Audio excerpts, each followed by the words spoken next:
Thank you all for coming. My name is Popian, and I'm an architect and artist. I have a question to ask you. As we're experiencing this TED Talk, as we're perceiving all these wonderful talks, wouldn't it be wonderful to generate a model directly from your thought patterns, such as this one? This is what my project is about. As we experience our built environment while walking through the city and experiencing all the noises, the smells, the sights, the sounds, our brains are constantly perceiving subconsciously this information.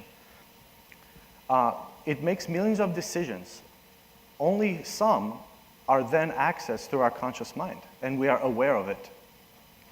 The human mind is one of the most complex systems that we know of. It always relinks, bypasses, and reconnects its synapses and its pathways. I have lived in a family of artists and architectural conservators, living on 3 continents and experiencing many cultures, behaviors, customs, and modes of thinking. So, based on this, I was always analyzing these people, like trying to see what commonality they have between them. What type of common consciousness connects all people of the world? So looking at the subconscious, my project first question started off by asking, how can we directly take mental thought and making it into a little handheld model? The ediculum, it's Latin for little temple or shrine. People from all over the world, all the great civilizations, believed that the divine communicates knowledge and imparts wisdom through specific gateways.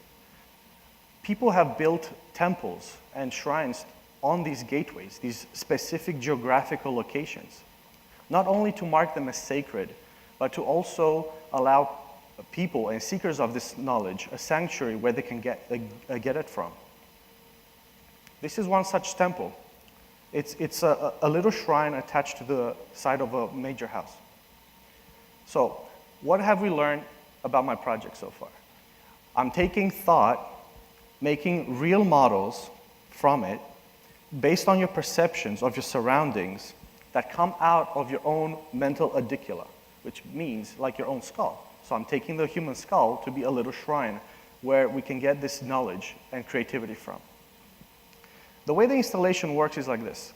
We have an EEG headgear. We place it on you, and then you watch a film. The film is shot in 4K, it's macro, so it's extremely close-up images. Your mind perceives that these images are real. None of it is computer-generated. However, because of the mode of the shooting and the way we shot it, it's very abstract. So your brain doesn't realize exactly what you're looking at. Actually, trying to figure this out gives us these results. This is some of the shots from the film. Along with this film, we placed 2 separate events. One is a dark terrestrial one, try to stimulate your attention and concentration values. The second is a celestial and white one, trying to stimulate your relaxation and your meditative state. Then we plot this information that is generated from your brain directly onto a little plane of like a digital plane, which looks like this. This is what is generated through the experience of this film. The locations of each of these peaks and valleys are generated through your alpha and your beta waves. These waves, as they travel through the plane and receive these concentration and relaxation values, then give it a number. This number varies from 1 to 0. So 0.83, 0.82, 0.32, and so forth. Once the stimuli recognizes that there's no more activity in that area, then it moves along this plane until it perceives and receives more of this signal, plotting and placing another hill or another valley. So the purple represents concentration, and the white represents relaxation. So there's 2 planes on here. As we're experiencing this film, it is then projected live feed outside on a screen for the rest of the spectators to see. So one individual is actually performing for the other people experiencing the gallery and installation. So it's kind of like the person inside is actually performing a little theatrical act of their own mental condition. These are some of the models that are generated and then 3D printed after this has been accomplished. This model represents your concentration value. This one represents your relaxation value. It is perforated and light versus the other one, which is opaque and dark. When you combine them together, you get your relaxation and your concentration values as an actual model and as a whole of the two halves.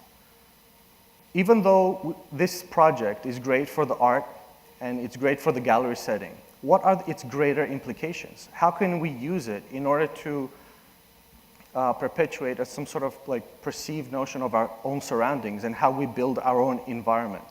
This is where my architectural background comes in. I'm looking at this as a way and as a means where we can derive architectural form from, structures and behaviors. This is one of the models that I generated.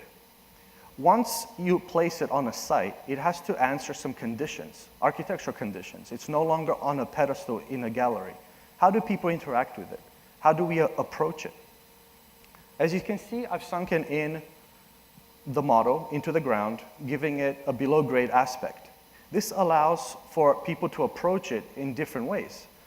Because of its curvilinear roof, we can approach it and enter the roof system, where it becomes parks, outdoor theaters, and green landscapes.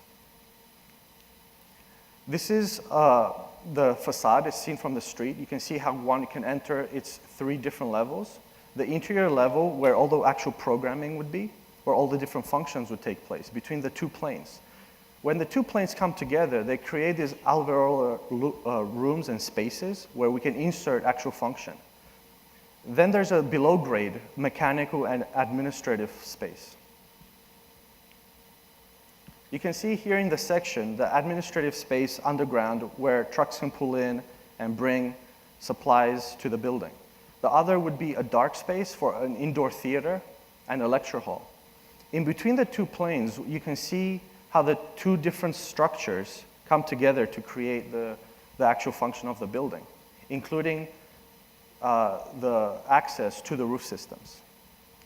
So, in conclusion, people have always derived their culture and their artifacts from perceived moments in time. We've created our own architecture, our own fashion, our own tools, and our own aesthetic based on a moment in time.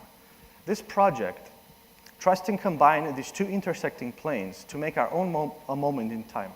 One of the moments would be using science and technology. The headgear was hacked and a custom program was developed in order for it to function this way.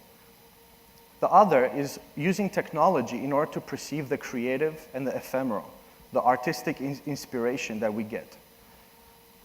Thank you.